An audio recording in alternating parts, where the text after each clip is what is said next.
Bom dia, meninas, tudo bem? Então, nós paramos o nosso assunto nas cartas. Nós estávamos produzindo algumas cartas pessoais e terminamos falando da interlocução, da importância do recurso da interlocução no texto. Então, a interlocução ela é fundamental para a escrita das cartas, porque sempre que nós escrevemos uma carta, nós escrevemos para alguém, isto é, os interlocutores eles precisam aparecer no texto, o remetente e o destinatário. Mas, claro, com o advento da tecnologia, né, a própria relação de carta foi alterada, do gênero textual carta, ela foi alterada. Então percebam que alguns de vocês acharam estranho ter que escrever uma carta em pleno cenário atual que nós vivemos, com tanto recurso tecnológico que nos permite uma conversa mais dinâmica, mais instantânea, certo? No entanto, as cartas elas foram fundamentais para a criação desses novos gêneros que nós chamamos de tecnológicos, que inclui, por exemplo, o e-mail. Mas até esse caminho de chegar nos gêneros tecnológicos, nós percorremos uma estrada muito longa. Então, as cartas elas têm um papel fundamental. E outra coisa, a tecnologia ela não substitui totalmente as cartas físicas, né, de papel.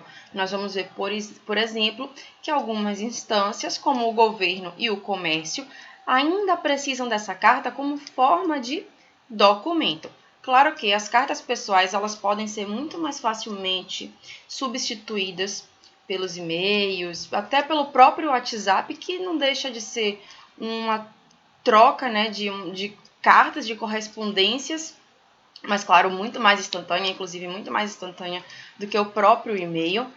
Afinal, ela tem interlocução também, ela não deixa de ser uma forma de carta porque ela tem essa interlocução, mas as cartas comerciais e as cartas oficiais, elas ainda têm um peso muito grande, elas ainda são utilizadas como documentos e elas ainda não são 100% substituídas. É claro que com o tempo a tendência é que se use cada vez menos papel, né? Se digitalize cada vez mais esses documentos, mas elas ainda têm um peso muito forte e a própria estrutura de carta não mudou. Então percebam que quando vocês mandam um e-mail para mim, agora nesses tempos de quarentena, sei lá, me mandam as atividades pelos e-mails. Vocês colocam lá, segue as atividades, olha a atividade de redação. Então, só nesse campo do e-mail que você me manda, dizendo estou enviando a atividade de literatura, beijo, eu consigo identificar, olha só, destinatário, tá? Então, eu consigo identificar as marcas de interlocução, estou enviando a atividade de literatura. No final, vocês colocam beijo, então é uma saudação. E eu consigo identificar quem está me mandando pelo próprio campo do e-mail, porque lá no e-mail aparece a informação de quem está enviando aquela carta. Claro que nem sempre, né? Às vezes o e-mail da pessoa é princesinha2014@hotmail.com. Aí fica um pouco difícil de saber quem é só pelo e-mail. Mas quando isso acontece, a pessoa coloca o nome lá embaixo bonitinho, assina, tá? Então, no próprio e-mail, nós ainda conseguimos ter essas informações que são provenientes do gênero textual carta. Então, as cartas, o gênero textual da carta, as epístolas, elas são fundamentais para a construção desses gêneros que nós chamamos de tecnológicos, tá? Mas, no entanto, contudo, todavia, nós temos outras cartas que ainda precisam ou ainda pedem essa característica física, porque elas são tratadas também como documento. E, no entanto, nós temos outras que já são muito mais usadas, né? Muito mais ligadas à tecnologia do que essas cartas que não são. Vamos ver aqui com calma cada uma delas, tá bom? As cartas, elas servem como uma forma de mensagem entre duas pessoas que não estão ali presentes naquele mesmo momento. A sua característica principal, fundamental, é a interlocução. Só que, com o advento da tecnologia, mais especificamente da internet e mais especificamente ainda que é a sua disponibilidade, porque olha só, a internet ela surge há muito mais tempo atrás, só que ela não era tão disponível. Se nós formos pensar inclusive há 20 anos atrás. Então a internet era muito cara, ela não era para todo mundo, ela era mais ligada aos negócios, né? Então, assim, as empresas investiam mais nessa internet, mas ela não era tão disponível para a população. Então, esses gêneros textuais, né, esses gêneros eletrônicos, eles vão se difundir mesmo quando a própria internet ela passa a ser mais acessível, quando há mais disponibilidade da internet. Porque se a gente pensa num contexto de 20 anos atrás, a internet ela não era tão disponível assim. Então já existia, algumas pessoas conseguiam ter acesso, mas ela não era disponível para todos. Então, à medida que a própria internet vai se tornando mais disponível, os meios de mensagem eletrônicos começam a se tornar disponíveis também. E aí nós temos então o e-mail. O e-mail surge para revolucionar essa comunicação que anteriormente era feita pelas cartas. No entanto, claro, ainda hoje as cartas têm papel fundamental. E se nós formos pensar, o e-mail já nem é mais tão tecnológico e moderno assim, né? Nós já deixamos o e-mail para situações mais específicas. Então, nós temos, por exemplo, o WhatsApp. O WhatsApp é uma forma de comunicação muito mais instantânea do que a carta e do que o e-mail. Do que a carta, então, nem se fala, né? Mas do que o e-mail também. Então, percebam que essa disponibilização, essa acessibilidade da internet nos trouxe também outras possibilidades de mensagens que acabam sendo mais instantâneas. Claro que todas elas continuam ainda com o princípio básico das cartas, que é a interlocução, ok? Além dos veículos, nós temos que pensar quais são os tipos de cartas que nós podemos escrever, porque alguns tipos de carta elas nos possibilitam muito mais opções de veículo e de escrita também do que outros tipos. Então, por exemplo, as cartas pessoais, elas costumam nos dar uma liberdade maior de escrita. Então, nós podemos escolher o nível da linguagem, se ele vai ser mais formal, se vai ser mais informal. Nós podemos escolher o veículo, né, ao qual nós vamos enviar aquela carta. Então, se vai ser pela internet, se vai ser pelo correio, nós podemos escolher o assunto, nós podemos escolher a tipologia textual, então ela pode ser narrativa, ela pode ser argumentativa, né? Nós já vimos isso também, ela pode ser descritiva, elas nos dá, as cartas pessoais nos dão uma possibilidade, uma gama de possibilidades muito amplas de escrita. Afinal, nós estamos escrevendo ali para a nossa família, para os nossos amigos, é uma situação mais pessoal, né? O próprio nome da carta já diz isso, uma situação mais pessoal. Então, ela nos deixa mais à vontade, nos dá mais liberdade de escolha desse veículo e dessa forma de escrita. Só que, além da pessoal, nós temos outros tipos de carta. Eu trouxe aqui mais 2 tipos para que a gente veja essa diferença, ok?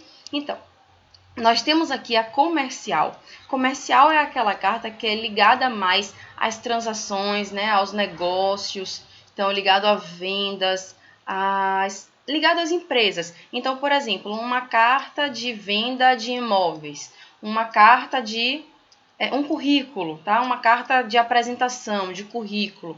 Então, esse tipo de carta já costuma aparecer mais de forma formal, né? Tem uma linguagem mais formal. O currículo, por exemplo, ele tem que ser breve e o mais formal possível, mais até do que, por exemplo, o de venda. Afinal, é um cartão de visita, você está se apresentando para um provável emprego. Então, ele precisa de um nível, de um grau de formalidade, de um nível linguístico formal muito elevado, tá bom? Claro que o de compra de um imóvel também precisa, mas nesse caso não é uma apresentação ali para um cargo de emprego, né? Você precisa impressionar. Se você quer escrever um bom currículo, você precisa impressionar. Nós já falamos sobre isso em adequação linguística. Então, aqui na carta comercial, nós temos já uma gama de, pelo menos no nível da linguagem, menor. Essas cartas, elas costumam também aparecer mais de maneira física, né? Maneira escrita.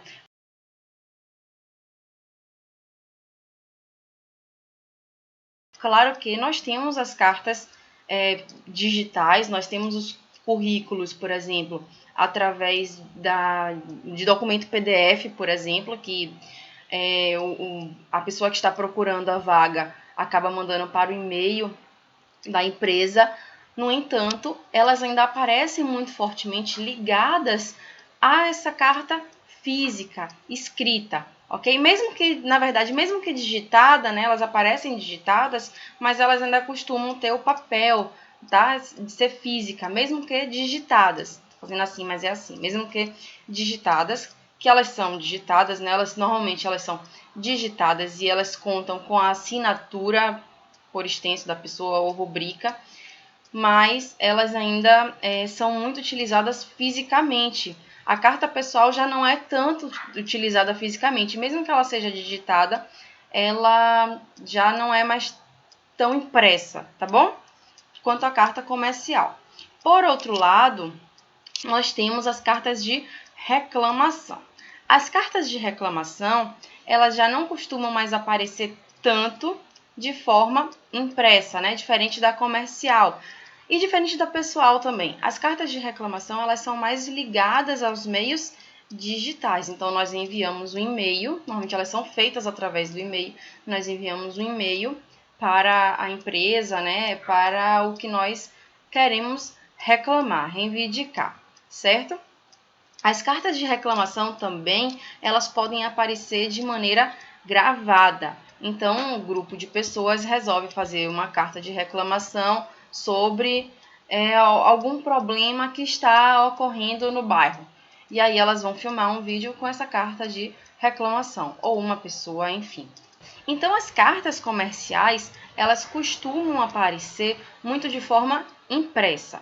Tá? Eu falei escrita, mas é escrita no sentido de ser impressa. Então, claro, elas são digitadas, ninguém mais fica escrevendo documentos, né, de maneira cursiva ali, mas eu quis dizer que elas são impressas. Então, a gente digita e imprime, porque elas são documentos, elas não ficam apenas ali no nível digital, certo?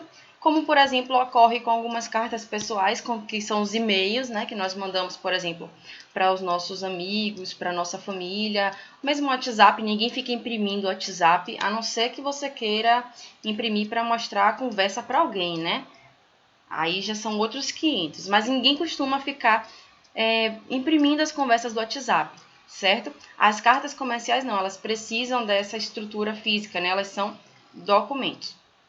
Então, essas cartas comerciais, elas são aquelas que pedem um nível formal mais elevado. Elas costumam ser claras, corretas, objetivas, diretas, ok?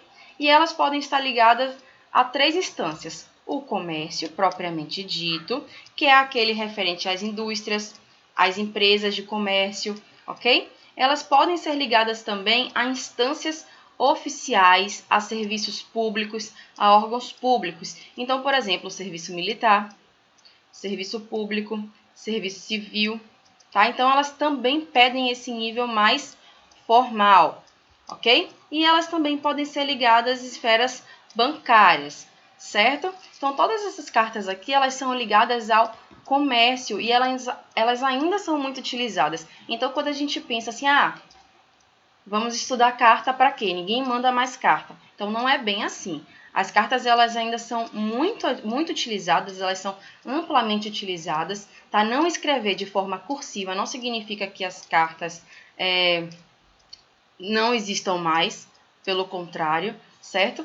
Mas essas cartas, elas ainda são necessárias, ok? A forma como nós escrevemos é que mudou, mas elas ainda estão presentes nesse meio e todas elas ainda têm essa característica fundamental que é a interlocução. Mesmo aqui nas cartas comerciais, ainda há essa interlocução, claro que de uma maneira mais formal. Depois nós temos as cartas de reclamação, que no geral ocorrem através de e-mails. Nessas cartas de reclamação, nós costumamos colocar a identificação do remetente. Então, quem está escrevendo aquela carta, nome completo, endereço, sobretudo se essa carta for impressa, se ela for escrita, certo?